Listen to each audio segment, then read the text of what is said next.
গেল বছরের শেষ দিকে চলচ্চিত্র পরিচালকদের নতুন নেতৃত্বে নির্বাচনের ভোট গ্রহণ হওয়ার কথা ছিল, কিন্তু অনিবার্য কারণে সেদিন তা হয়নি। নতুন তারিখ ছিল চলতি বছরের 10 জানুয়ারি। এদিনও ভোট গ্রহণ হয়নি, ফলে নতুন নেতৃত্ব চূড়ান্ত করা সম্ভব হয়নি। কিন্তু কেন বারবার পিছিয়ে যাচ্ছে এই নির্বাচন? শিবলি সাদিক, চাষী নজরুল ইসলাম, আজহারুল ইসলাম খান, মতিন রহমানদের মতো খ্যাতিমান নির্মাতাদের সংগঠন বাংলাদেশ চলচ্চিত্র পরিচালক সমিতি।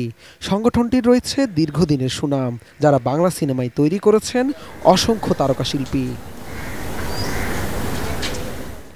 ঐতিহ্যবাহী সংগঠনটির গঠনতন্ত্র অনুযায়ী 2025-26 মেয়াদের নির্বাচনের ভোট গ্রহণ হওয়ার কথা ছিল গত 28 ডিসেম্বর, কিন্তু কেপিআই ভুক্ত এলাকা বিএফডিসিতে অনুমতি না পাওয়ায় একদিন আগে নির্বাচন স্থগিত করে কমিশন।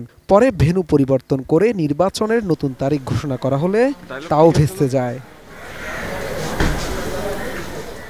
গুঞ্জন আছে দুই প্যানেলে আওয়ামী লীগ সমর্থিত প্রার্থী থাকায় বারবার স্থগিত হচ্ছে এই নির্বাচন। তবে ভিন্ন কথা ভোটারদের মুখে।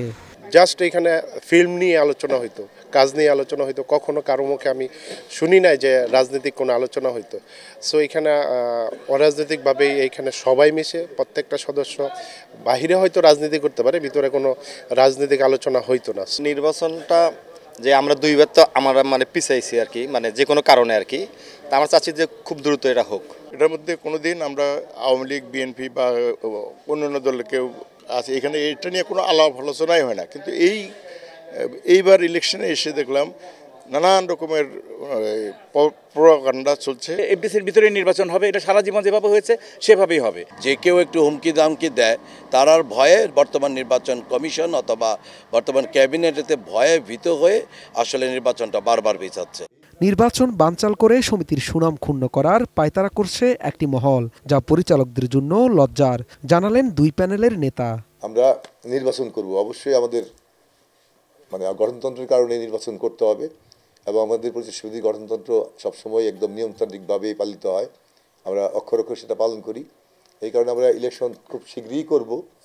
এখন আমরা চূড়ান্ত সিদ্ধান্ত নিইনি, কিন্তু আমরা চেষ্টা করব আমাদের প্রাণের জায়গায় এফডিসিতে ইলেকশন করার জন্যে। আর এফডিসি ইলেকশন করার জন্য যা যা করার, আমাদের সুস্থ সুন্দরভাবে যা যা করার করণীয় পদক্ষেপ নেওয়ার আমরা সেটা নিব। আমরা শুরুতে যদি এরকম একটা করি যে জোর করে একটা নির্বাচন বন্ধ করে দেওয়া, জোর করে কাউকে প্রার্থী হতে না দেওয়া, তাহলে তো নির্বাচন হলো না। মানুষ, আমাদের সবচেয়ে বড় কথা যে আমাদের ভোটারদের প্রতি আস্থা রাখতে হবে। ভোটাররা নিরপেক্ষ, ভোটাররা সবসময় চায় সমিতি হোক, দেশ হোক, তারা ভালো কিছু করতে। সেক্ষেত্রে আমি বলবো যে আমাদের এইখানে এটি একটা অন্যায় করা হয়েছে, এবং পরিচালক সমিতি 43 বছর ঐতিহ্যকে ক্ষুণ্ণ করা হয়েছে। এটি কখনো কাম্য নয়।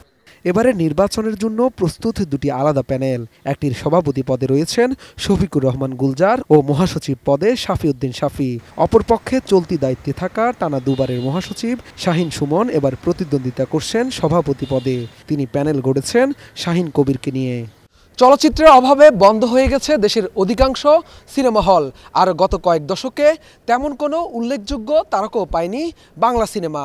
এর মাঝেও এফডিসি সংশ্লিষ্ট সংগঠনগুলো নিয়ে এমন নাটকীয়তা কোনোভাবেই কাম্য নয় বলছেন সিনেমা প্রেমীরা। শাহাদাত রিফাত, এটিএন নিউজ, ঢাকা।